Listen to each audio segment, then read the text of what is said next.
I governatori delle regioni pronti a passare in zona bianca stanno studiando alcune limitazioni che potrebbero aggiungersi a quelle già previste in questa fascia. Fedriga è da scongiurare un possibile ritorno del Covid. Dopo 7 mesi di chiusura forzata, oggi hanno riaperto le palestre ed è subito assalto agli attrezzi, felici clienti che riprendono a fare esercizio e i gestori che vedono nuovamente animati i loro locali. Con la vittoria di Bernal si è chiusa la tappa del Giro partita stamattina da Sacile nonostante la pioggia che ha ritardato lo start, bagno di folla per la fine della 3 giorni in rosa del Friuli Venezia Giulia. Mattarella sarà nel capoluogo isontino in autunno con il collega sloveno Pahor, lo ha annunciato il capo dello Stato incontrando a Roma i sindaci di Gorizia e Nova Gorizia per congratularsi per la nomina a capitale della cultura.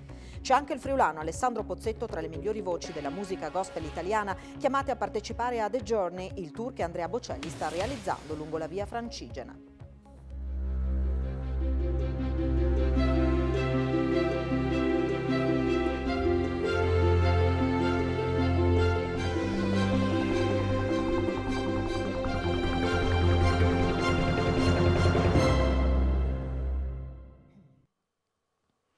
A tutti voi buonasera e ben trovati a questa edizione del telegiornale del Friuli Venezia Giulia. Il Friuli Venezia Giulia si prepara al passaggio in zona bianca. L'auspicio è che i dati delle ultime settimane vengano ulteriormente confermati così da consentire di passare nella zona a rischio minore, quella con le minori limitazioni. Ma il presidente Fedriga oggi ha fatto sapere che già si sta lavorando, si stanno studiando nuove limitazioni per dar vita ad una sorta di zona bianca plus, questo per scongiurare il possibile ritorno del Covid. Allo studio ci sono alcune limitazioni che potrebbero aggiungersi alle attuali previste per la zona bianca, questo per scongiurare un possibile ritorno del Covid. Il presidente della regione Massimiliano Fedriga conferma che al momento c'è una riflessione in corso tra tutti i presidenti dei territori che da lunedì prossimo potrebbero passare in zona bianca. Il governatore in ogni caso conferma come la priorità sia però quella di confermare i dati in calo dei contagi e in questo senso ha lanciato ancora una volta l'appello a vaccinarsi. Le misure potrebbero arrivare nei prossimi giorni e saranno condivise. Sul fronte della movida di alcune risse, mi auguro si continui a mantenere la prudenza, spiegato, faccio un appello ad essere attenti. Sull'ipotesi di togliere le mascherine, tendo a credere alle indicazioni di Franco Locatelli, presidente del Comitato Tecnico Scientifico del Consiglio Superiore di Sanità, che indica dalla metà di luglio la data prevista. La Commissione Salute delle Conferenze delle Regioni sta lavorando inoltre sulla seconda dose per chi rientra a casa dal lavoro, non per chi fa una breve vacanza. Troppo complicato, ha detto il governatore, se le cose non dovessero funzionare.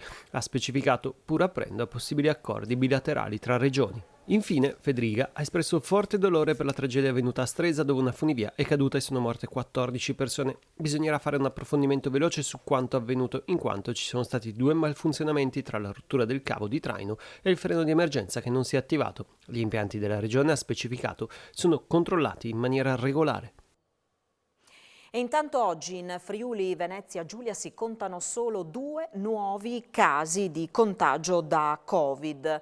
Questo è l'esito di 1064 tamponi molecolari realizzati con una percentuale di positività dello 0,19%. Nessun caso è stato rilevato invece a fronte di 349 test rapidi antigenici. Non si registra alcun decesso, i ricoveri nelle terapie intensive rimangono 9, quelli in altri reparti sono 58. Le persone in isolamento scendono a 5.166. E oggi hanno riaperto le palestre dopo 7 mesi di stop. È stato un vero e proprio assalto agli attrezzi con i clienti felici per poter riprendere l'esercizio fisico e naturalmente con gestori sorridenti per vedere i propri locali finalmente di nuovo animati. Finalmente dopo tanto non vedevamo l'ora. Siamo felici, penso di dire, a parlare a nome di tutti, siamo felici. Mi è mancato tantissimo, anche per quello che potevo fare a casa, ma qua è un'altra cosa. La riapertura delle palestre da oggi fa felici i clienti che da mesi attendevano di potersi allenare di nuovo sugli attrezzi e allo stesso tempo i gestori delle strutture, costretti alla chiusura da troppo tempo e che hanno riabbracciato i fedelissimi di manubri e pesi. Finalmente abbiamo riaperto, abbiamo avuto il rientro di parecchi dei nostri clienti, quindi siamo felici che la fiducia in noi e nel nostro operato sia ottima. Quindi questa mattina abbiamo avuto un buon riscontro di tantissime persone che sono rientrate, siamo sempre rimasti a contatto con le lezioni online, ma non era la stessa cosa. Appena abbiamo aperto le porte hanno voluto rivederci dal vivo. Tenersi in forma ora è d'obbligo, anche perché in arrivo c'è la prova costume. Possiamo ritornare a correre sul tapis roulant, su tutti gli attrezzi, perché praticamente se no qua cresce la pancia, bisogna fare così se si vuole calare qualche chiletto per poi andare a Lignano Pineta o Lignano Sabbiadoro a caccia delle donne.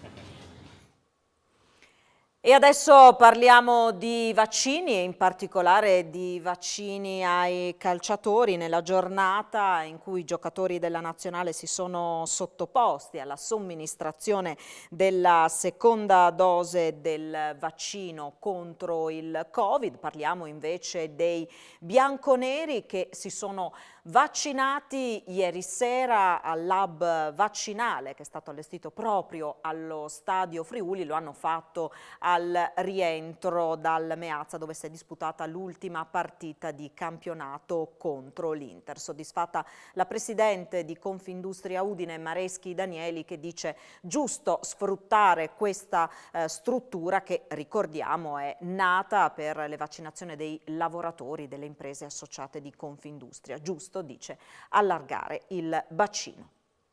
Inaugurato giovedì, l'hub vaccinale allestito allo Stadio Friuli, il primo in Italia a mettere a disposizione i propri spazi per questa finalità, ieri sera ha accolto giocatori e staff dell'Udinese Calcio per la profilassi anti-Covid. La squadra e il team hanno raggiunto la curva nord al rientro dal Meazza di Milano, dove si è giocata l'ultima di campionato contro l'Inter. Mister Gotti in testa, i bianconeri hanno seguito la regolare procedura prevista per la somministrazione del vaccino. Questo per noi è molto importante, ha commentato il direttore generale dell'Udinese Franco Collavino. Un segno di ripartenza, ha detto, che ci consentirà di iniziare con la maggior serenità la prossima stagione. Collavino ha anche ringraziato Confindustria e tutto il mondo istituzionale e politico che si è mosso attivamente per consentire tutto ciò, sottolineando il messaggio simbolico di questa iniziativa, ovvero quanto sia importante rispondere positivamente alla campagna di vaccinazione nell'ultimo miglio che stiamo percorrendo nella lotta contro il Covid. Alle operazioni hanno assistito per Confindustria Udine la presidente Anna Mareschi Danieli e il direttore Michele Nencioni. Dacia Arena si apre ai ragazzi dell'Udinese e ai ragazzi di altre squadre maschile e femminile del mondo calcistico. Perché? Perché non potevamo lasciare una struttura di questa qualità collaudata, ferma, solo perché i vaccini per i lavoratori non sono al momento disponibili. Di conseguenza, come detto in conferenza stampa, l'apertura di questo hub vaccinale è stato messo a piena disposizione della Regione. La Regione in questo momento ritiene che la campagna vaccinale stia andando un po' a rilento, soprattutto per quanto riguarda le età più giovani, e di conseguenza abbiamo pensato di coinvolgere i animatori e formatori che faranno dei campus estivi con ragazzi e bambini, come fanno da 10 anni queste squadre. Abbiamo pensato di usarli come testimonial per aumentare l'adesione. Dai calciatori ai ciclisti, tanta pioggia ma anche tantissimo entusiasmo in Piazza del Popolo a Sacile questa mattina per la partenza della 16ª tappa del Giro d'Italia, ultima frazione della 3 giorni in rosa in Friuli. A dare il via alla corsa il sindaco Carlo Spagnolo. Una Sacile bagnata ha salutato la partenza della 16ª tappa del Giro d'Italia con arrivo a Cortina. A causa del maltempo la frazione è stata accorciata, eliminate le salite del Fedaia e del Pordoi e la partenza è slittata alle 10:30. Lo start è stato dato dal sindaco Carlo Spagnolo. Per Sacile e per tutto il Friuli Venezia Giulia è una giornata importante di ripartenza e questo per noi a noi fa molto piacere, la possibilità proprio di ridare luce, ridare energia a un tessuto sociale che per un buon periodo è rimasto bloccato, crea le condizioni per i migliori entusiasmi e la migliore ripartenza. Nonostante la pioggia, la gente ha risposto presente e dal punto di vista organizzativo tutto è filato liscio per quella che era l'ultima tappa della 3 giorni di giro in Friuli. È stato un bagno di folla dappertutto, è per me molto gratificante perché di fronte a un lavoro enorme svolto, perché so io quanta gente ha lavorato e quanto impegno ci hanno messo e quanti rischi hanno corso e siamo alla fine. Mi dispiace per Sacile questa giornata perché l'avevo messo come conclusione, come una perla di questa 3 giorni, però insomma la gente c'è, partecipa e di questo sono contento. Giacche a vento ed ombrelli, l'avete visto nelle immagini, in tanti comunque hanno voluto salutare la partenza dei ciclisti nella 16ª tappa, tra tutti il corridore di casa Davide Cimolai.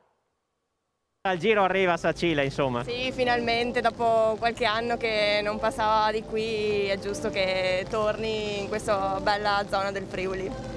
Ombrello alla mano si resiste. Appassionati veri ci sono, con pioggia, neve, vengono a vederlo. Con la mascherina di Davide Cimolai. Con la mascherina del Cimo, sì.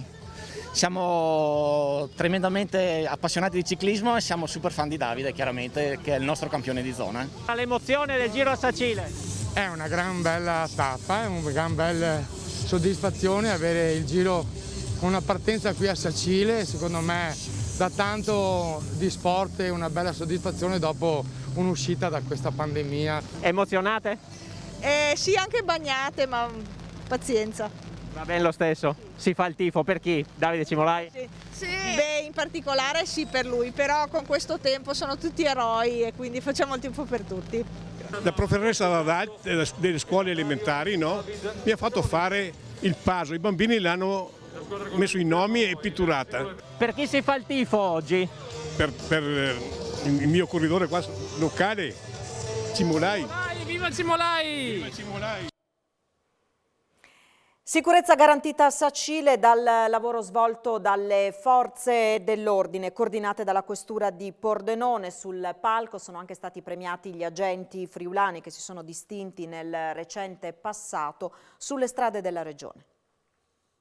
Anche dal punto di vista della sicurezza tutto è stato garantito per la partenza del giro a Sacile, grazie alle forze dell'ordine schierate in campo e coordinate dalla questura di Pordenone. C'è un posto di comando avanzato anche qui appunto a Sacile con la partecipazione questura, polizie, appunto carabinieri, guardia di finanza, la protezione civile, la polizia locale per garantire quella cornice di sicurezza alla kermesse, alla manifestazione. E oggi nell'ambito delle premiazioni Eroi della Sicurezza, in collaborazione tra Polizia di Stato e Autostrade per l'Italia, sono stati consegnati i riconoscimenti al vice sovrintendente Mirko Cappellaro e all'assistente capo coordinatore Davide Ciotti in servizio presso la sottosezione della Polizia Stradale di Palmanova per aver messo in salvo 14 cuccioli di cane in fin di vita, vittime del traffico clandestino di animali provenienti dall'estero.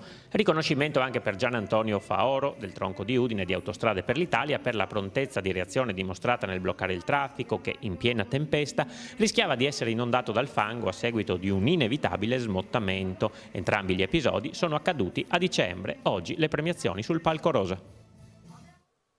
Il Presidente della Repubblica, Sergio Mattarella, oggi ha annunciato che in autunno visiterà Gorizia e Nova Gorica assieme al collega sloveno Pahor. Lo ha detto ai sindaci delle due località che ha incontrato oggi a Roma e con i quali si è congratulato per la nomina a Capitali della Cultura 2025.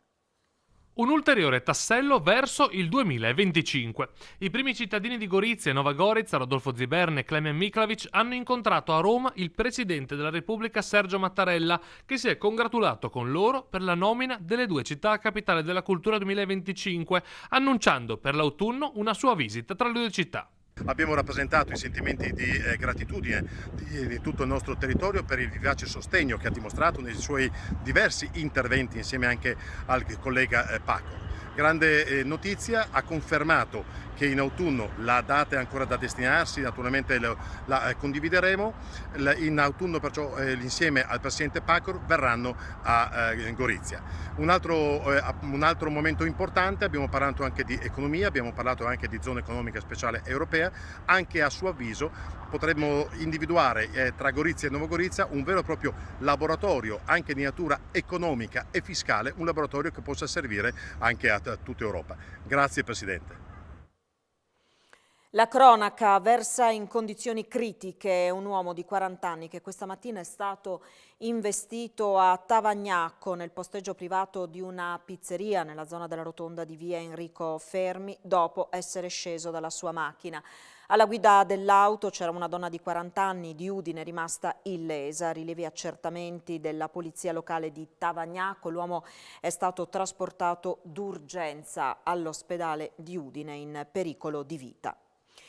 Oltre 90 migranti sono stati rintracciati questa notte alle porte di Udine dalla Polizia di Stato e dai Carabinieri. Le prime segnalazioni sono giunte intorno all'1 da Pagnacco e Tavagnacco e dal capoluogo friulano. Sono stati tutti trasportati all'ex caserma Cavarzerani per triage e quarantena. I minori sono stati affidati a strutture per under 18, si tratta per lo più di cittadini pakistani. Altri rintracci sempre oggi anche nella zona di Trieste, rintracci che si sono appunto moltiplicati negli ultimi giorni e le prospettive sono quelle insomma di un trend che continuerà così. E sulla vicenda interviene l'assessore regionale Roberti, un vertice urgente con il ministro dell'Interno in merito alla situazione degli ingressi illegali dal confine orientale. Non sono più rinviabili provvedimenti per arginare il fenomeno che è in crescita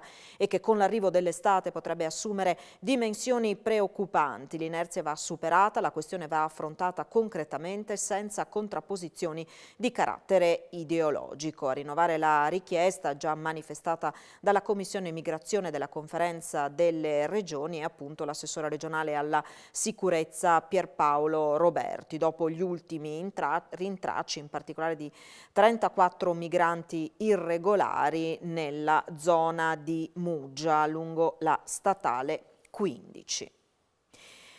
Il Consorzio Agrario del Friuli Venezia Giulia, il dirigente del consorzio responsabile della sicurezza e il presidente del CDA di una ditta fornitrice sono stati assolti dal giudice monocratico Paolo Lautieri del Tribunale di Udine da tutte le accuse relative ad un incidente sul lavoro occorso nel mangimificio Electa di Basiliano il 6 dicembre 2017. Allora un operaio, mentre stava lavorando ad un condotto di aspirazione delle polveri, subì gravi lesioni alla mano destra con prognosi superiore ai 40 giorni. La sentenza sarà depositata nelle prossime settimane.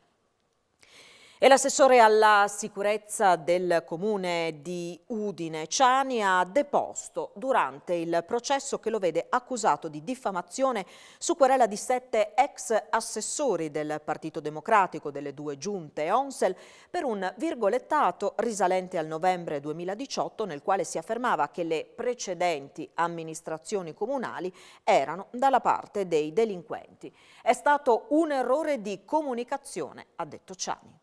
Quella frase non appartiene al mio linguaggio, si è trattato di un errore di comunicazione. Ha testimoniato così, in qualità di imputato, in tribunale a Udine, Alessandro Ciani, assessore alla sicurezza del capoluogo friulano, accusato di diffamazione. Al centro del procedimento una dichiarazione comparsa sulla pagina Facebook del comune di Udine l'8 novembre 2018, nella quale si diceva che la giunta attuale era dalla parte dei cittadini e non, come quelle precedenti, dalla parte dei delinquenti. La frase, che chiudeva un comunicato nel quale si dava conto della chiusura della scalinata di via Cernaia verso il cavalcavia ferroviario, dove erano stati segnalati dai cittadini casi di spaccio di stupefacenti, aveva spinto alcuni componenti delle 2 giunte ONSEL di centrosinistra a sporgere querela, ovvero gli ex assessori Scalettaris, Venanzi, Giacomello, Pizza, Santoro, Del Torre e Martinez, rappresentati dall'avvocato Stefano Buonocore. Stando alla ricostruzione di Ciani, difeso davanti al giudice monocratico Mauro Qualizza dall'avvocato Francesca Maurigi, il comunicato era stato scritto per gli organi di stampa, ma l'assessore ne aveva letto solamente l'inizio, prima del nulla osta alla spedizione, e solo dopo alcune telefonate telefonate si accorse che era montata la polemica. Ciani chiese all'addetto stampa di inviare nuovamente il testo senza la frase incriminata. Tuttavia la notizia era già finita su alcune testate online e poi sul profilo Facebook del comune, senza la mia autorizzazione, precisa l'assessore. Successivamente Ciani si scusò sui quotidiani, altrettanto fece il sindaco Pietro Fontanini in consiglio comunale. La prossima udienza si terrà a fine settembre. 2 donne, una di 54, l'altra di 42 anni, residenti in provincia di Udine, sono state sanzionate dai carabinieri perché si sono rifiutate di indossare la mascherina all'interno dell'ufficio postale di Tricesimo. Nonostante gli inviti ripetuti degli impiegati, non hanno voluto indossare il presidio di protezione ed è stato necessario l'intervento dei carabinieri della radiomobile di Udine. Il porto di Trieste si sviluppa fino ad arrivare all'interporto di Cervignano, che così diventa banchina temporanea dello scalo Giuliano. Oggi è partito il primo treno, ma nuovi collegamenti ferroviari via Cervignano sono già in programma da Trieste con destinazione Norimberga e Karlsruhe. Vediamo cosa significa Cervignano banchina estesa ferroviaria. Il progetto Banchina Estesa prevede un utilizzo integrato all'interno del sistema di Trieste anche dello scalo ferroviario di Cervignano. Questo è stato utilizzato già da un treno durante il fine settimana, un treno proveniente da Norimberga e trazionato in Italia da Mersitalia Rail, che è stato fermato a Cervignano sostanzialmente per 24 ore ed è arrivato in questo pomeriggio a Trieste, giusto in tempo per il carico della nave. Allo stesso tempo oggi caricheremo un treno che era previsto in partenza soltanto domani per Karlsruhe, ma anticiperemo il carico e anticiperemo la partenza da Trieste e questo treno verrà fermato a Cervignano. Questo progetto di banchina estesa, che è stato sviluppato grazie alla sinergica collaborazione tra DFDS, il Terminal Summer, Alpe Adria e ovviamente con il benestare dell'autorità di sistema portuale, consente di aggirare tutti quelli che sono i vincoli infrastrutturali e soprattutto le limitazioni di capacità del sistema di Trieste. È stata inaugurata oggi al Cittafiera di Martignacco l'Accademia del Gusto FVG, una scuola di alta formazione del settore food nata grazie alla collaborazione dell'Associazione Italiana Cuochi di Udine. Una scuola di alta formazione gastronomica dotata di tecnologia all'avanguardia e decine di diverse opportunità formative. Si chiama Accademia del Gusto FVG, il nuovo spazio aperto all'interno del centro commerciale Cittafiera di Martignacco. È stato lanciato questo progetto che è diventato realtà in un momento particolarmente complicato per il comparto. Parliamo della ristorazione e parliamo del settore proprio dei cuochi, la professione dei cuochi, che hanno passato 1 anno e mezzo /2 difficilissimo. È la prima volta nella storia della federazione che un'associazione e chiaramente dei presidenti come Daniele Piccoli, Mariella Feriga e tanti altri hanno creduto nella formazione e che hanno creato questa scuola, questa Accademia del Gusto, insomma, importantissimo perché è associativa e quindi raggrupperà non solo associati che possono venire a formarsi, ma anche tante altre persone. Noi mettiamo in vetrina sia, come diceva il Presidente nazionale, la formazione degli allievi o gli aggiornamenti dei professionisti o i corsi, diciamo, per la gente comune, ma soprattutto la valorizzazione dei prodotti del nostro territorio.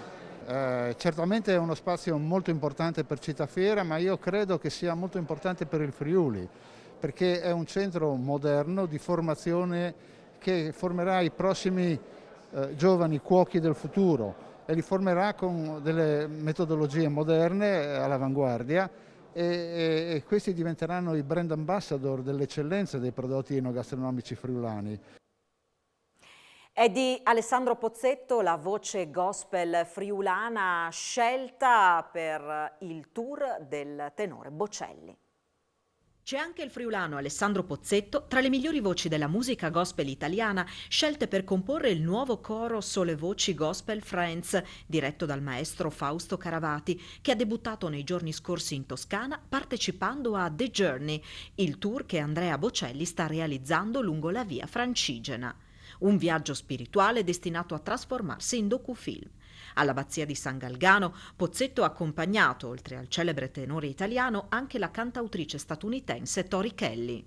Il periodo è molto complicato, però appunto c'è stata questa piccola finestra alla quale si è affacciato il mio cuore, mi viene da dire, perché per me è stata veramente una bellissima apertura, questa collaborazione con questi due grandissimi cantanti, uno più conosciuto, magari una più conosciuta ai giovani, Tori Kelly e Andrea Bocelli. E, sì, la Toscana ci ha ospitato appunto per quello che è stata un'esperienza di un paio di giorni, e la collaborazione appunto con questo docufilm che viene girato appunto dallo staff della produzione di Andrea Bocelli, che si chiama The Journey, quindi questo viaggio. Penso che sia un viaggio suo spirituale, mi viene da dire, un viaggio fantastico, perché eravamo ospiti di una terra meravigliosa, cantando note altrettanto meravigliose. Il premio Friuli Storia, giunta all'8ª edizione, ha svelato i 3 finalisti del 2021, raggiungendo il record di libri in concorso e di giurati. Jacopo Lorenzini con L'Elmo di Scipio, storia di risorgimento in uniforme, Paolo Nello, storia dell'Italia fascista, e Volker Ulrich, 8 giorni di maggio, dalla morte di Hitler alla fine del Terzo Reich, sono i 3 libri finalisti del premio Friuli Storia, giunto all'8ª edizione. Ora i 3 volumi saranno letti e votati da una giuria popolare di più di 400 lettori, per poi proclamare il vincitore a settembre. Siamo molto contenti per il successo che ha riscosso tra gli editori e soprattutto tra i lettori, perché non bisogna mai dimenticare che lo scopo del premio è creare nuovi lettori di storia. Noi pensiamo che la storia sia fondamentale per la crescita sia dell'individuo che di un popolo. Ha un'importanza a livello nazionale, essendo che è riuscita a raccogliere quest'anno 120 candidature.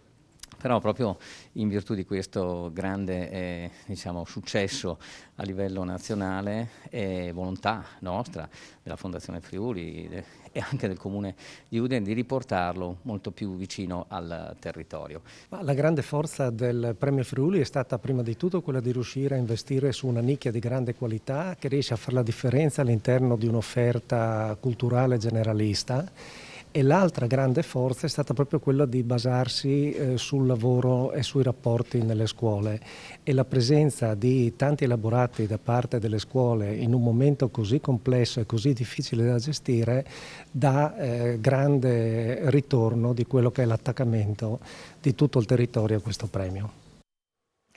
Noi ci fermiamo qui, grazie come sempre per la vostra cortese attenzione. Tra pochissimo l'appuntamento con le news sportive e a seguire le previsioni del tempo a cura di Antonino Renda. Grazie per averci seguito, buon proseguimento di serata, arrivederci.